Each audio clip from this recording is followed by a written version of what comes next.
என்னடி பெரிய இவன் மாதிரி பேசிட்டு போன? என்ன உங்க அப்பா வீட்டுல கஞ்சி ஊத்தலையா? உடனே வந்துட்ட. எங்க அப்பா விட்டு கொடுக்காம வாழ சொன்னார். விட்டு கொடுக்காம வாழ சொன்னாரா? என்ன எல்லாரும் விட்டு கொடுத்து வாழ்ந்தா நல்லா வாழலாம்னு சொல்லுவாங்க. அவர் என்ன சொன்னாரு தெரியுமா? இப்ப இருக்கிற பிள்ளைங்க விட்டு கொடுத்து வாழ்றதுன்னா என்னன்னே தெரியாம விட்டு கொடுத்து வாழ்றத நினைச்சுக்கிட்டு இருக்கீங்க. ஆவுன்னு டைவர்ஸ்னு போய் நிக்கிறீங்க. அம்மா இங்க நின்று இது என்ன நம்பர்னு பாரு. 6பா. இல்லம்மா இது 9.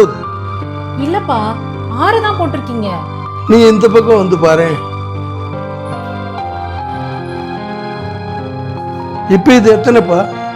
9பா. இல்லம்மா 6. இப்ப தெரியுதா? இன்னொருத்தவங்களோட பாயிண்ட் ஆஃப் வியூல இருந்து பார்த்தா அது வேற மாதிரி தெரியுதா? நீ உன் பாயிண்ட் ஆஃப் வியூல இருந்து பார்த்து குடும்பத்தை நடத்தினீன்னா பிரச்சனை வரத்தான் செய்யும். உன் புருஷன் பாயிண்ட் ஆஃப் வியூல இருந்து பார்த்து பழகு, பிரச்சனையே வராது.